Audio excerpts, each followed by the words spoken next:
নমস্কাৰ এজন ভিউৱাৰ্সে মোক ৰিকুৱেষ্ট কৰিছিল যে স্যাৰ আমি নো লংগাৰ কেনেদৰে বিভিন্ন বাক্যত ব্যৱহাৰ কৰিম তাৰ এটা ডিটেইলছ ভিডিও বনাব লাগে গতিকে আপোনাৰ ৰিকুৱেষ্ট মৰ্মে আজি এই ভিডিওটো প্ৰস্তুত কৰিছো আপোনালোকে নিশ্চয় এই ভিডিওটো ভাল পাব আৰু এই ভিডিওটোৰ পৰা আপোনালোকে ডেফিনেটলি জানিব পাৰিব নো লংগাৰ বা এনি লংগাৰ আমি কেনেদৰে বিভিন্ন বাক্যত ব্যৱহাৰ কৰিব পাৰো আৰু ভিডিওটো আপোনালোকে লাইক আৰু শেয়াৰ কৰি যাবলৈ নাপাহৰিব সকলোৰে মাজত শেয়াৰ কৰি দিব আপোনালোকে বহুতেই ভিডিওবোৰ চাই কিন্তু লাইক কৰি নাযায় প্লিজ লাইক কৰিব আৰু শেয়াৰ কৰিব আৰু যদি চেনেলটো সাবস্ক্ৰাইব কৰা নাই Please subscribe কৰি all notification on কৰি লব এতিয়া কথা হল no longer বা any longer কি অৰ্থত আমি ইংৰাজী বাক্যবোৰত ব্যৱহাৰ কৰিম আমি যেতিয়া কোনো এটা ইংৰাজী বাক্যত no longer বা any longer ব্যৱহাৰ কৰিবলৈ যাওঁ ইয়াৰ অৰ্থ হয় এতিয়া আৰু নাই বা এতিয়া আৰু নহয় এতিয়া আৰু নাই বা এতিয়া আৰু নহয় বুলি যেতিয়া আমি বাক্যটোৰ দ্বাৰা বুজাবলৈ যাওঁ তেনেকুৱা ক্ষেত্ৰত আমি no longer বা any longer বাক্যবোৰত ব্যৱহাৰ কৰিব লাগে যাৰ অৰ্থ হল যেটো কাম অতীতত আছিল বা অতীতত হৈছিল বৰ্তমানত হেতু নাই বা বৰ্তমানত সেই কামটো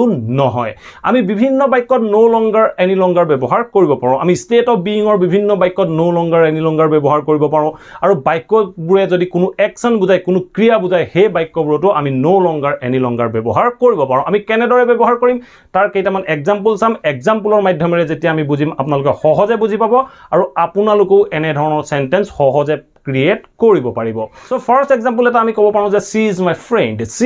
my friend তাই মোৰ বান্ধৱী এই বাক্যটোত যদি আমি no longer লগাও তেতিয়া আমাৰ বাক্যটো হ'ব তাই এতিয়া আৰু মোৰ বান্ধৱী নহয় তাই এতিয়া আৰু মোৰ বান্ধৱী নহয় বুলি ক'বলৈ যাওঁতে আমি বাক্যটো no longer ইউজ কৰিম no longer কোড ইউজ কৰিম আপোনালোকে বাক্যটো যেটো be verb দেখিছে be verb টোৰ পিছত আপুনি no longer ইউজ কৰিব লাগিব আপুনি বাক্যটো ক'ব লাগিব যে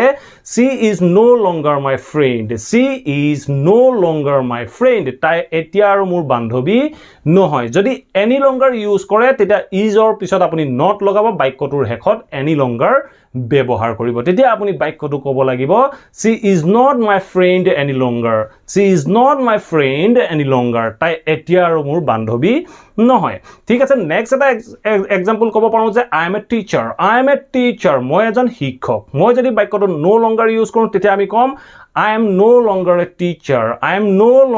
teacher মই এতিয়া আৰু এজন শিক্ষক নহয় মই এতিয়া আৰু এজন শিক্ষক নহয় বুলি কওঁতে মই বাক্যটো কলো I am no longer a teacher any longer use কৰিলে বাক্যটোত আমি not ইউজ কৰিম আমি কম I am not a teacher any longer next sentence টো আমি ক'ব পাৰো যে I am in touch with him মই তেওঁৰ লগত সংস্পৰ্শত আছো যদি এই বাক্যটোৰ দ্বাৰা মই ক'ব বিচাৰো যে মই এতিয়া আৰু তেওঁৰ লগত সংস্পৰ্শত নাই তেতিয়া আমি বাক্যটো কম যে I am no longer in touch with him মই তেওঁৰ লগত আৰু এতিয়া সম্পৰ্কত নাই যদি any longer ইউজ কৰো তেতিয়া আমি বাক্যটো কম I am not in touch with him any longer মই তেওঁৰ লগত আৰু এতিয়া সম্পৰ্কত নাই ঠিক আছে নেক্সট এটা সেন্টেন্স চাও নেক্সট সেন্টেন্সটো আমি ক'ব পাৰো যে he works here এই বাক্যটো চাওক subject verb object present indefinite টেন্সৰ বাক্য he works here তেওঁ ইয়াত কাম কৰে যদি আমি বাক্যটো no longer ইউজ কৰো তেতিয়া বাক্যটো হৈ পৰিব তেওঁ এতিয়া আৰু ইয়াত কাম নকৰে এতিয়াৰ কাৰণে আমি এই বাক্যবোৰত কোনো নাও লগাবলৈ দৰকাৰ নাই no longer টোৱে এতিয়া আৰু নাই বা এতিয়া আৰু নকৰে বুজায় সো তেতিয়া আমি কম he no longer works here তেওঁ এতিয়া আৰু ইয়াত কাম নকৰে যদি এই বাক্যটোত আমি any longer ইউজ কৰিব লগা হয় প্ৰথমতে আমি এই বাক্যটো নিগেটিভ কৰিব লাগিব আমি ক'ব লাগিব he doesn't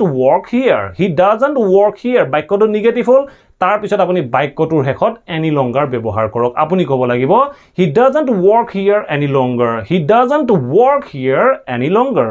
next sentence is কি কৈছে she wants to become famous তাই famous হ'ব বিচাৰে বুলি কোনটা আমি বাক্যটো ক'লো she wants to become famous তাই famous হ'ব বিচাৰে যদি আমি বাক্যটোৰ দ্বাৰা ক'ব বিচাৰো যে তাই এতিয়া আৰু famous হ'ব নিবিচাৰে তেতিয়া আমি কি কৰিম she no longer wants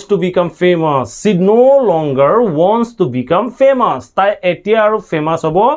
নিবিচাৰে যদি এই বাক্যটোত আমি any longer ইউজ কৰো তেতিয়া আমি কেনেদৰে ইউজ কৰিম তেতিয়া আমি বাক্যটো ক'ব লাগিব she doesn't want to become famous any longer তাই এতিয়া আৰু famous হ'ব নিবিচাৰে এনেদৰে আমি বিভিন্ন বাক্যত এনি লংগাৰ বা নো লংগাৰ ব্যৱহাৰ কৰিব পাৰো আশা কৰো এই সেন্টেন্স কেইটাৰ পৰা আপোনালোকে নিশ্চয় বুজিব পাৰিলে আমি এনি লংগাৰ বা নো লংগাৰ কেনেদৰে বিভিন্ন বাক্যত ব্যৱহাৰ কৰিব লাগে যদি এই ভিডিওটো ভাল পালে আৰু যদি এই ভিডিওটোৰ পৰা আপোনালোকে নো লংগাৰ এনি লংগাৰৰ বিষয়ে জানিব পাৰিলে প্লিজ ভিডিওটো লাইক কৰক শেয়াৰ কৰক আৰু কমেন্ট কৰি মোক জনাওক আপোনালোকৰ মাইন্ডত কিবা টপিক বা কোৱেশ্চন আছে নেকি আৰু যদি চেনেলটো সাবস্ক্ৰাইব কৰা নাই প্লিজ সাবস্ক্ৰাইব কৰিলে অল নোটিফিকেশন অন কৰি লব মই যেতিয়া এনে ধৰণৰ ইংলিশ লাৰ্নিংৰ ভিডিও আনিম আপোনালোকে নোটিফিকেশন পাব আৰু লগে লগে ভিডিওবোৰ চাব পাৰিব thank you for watching this video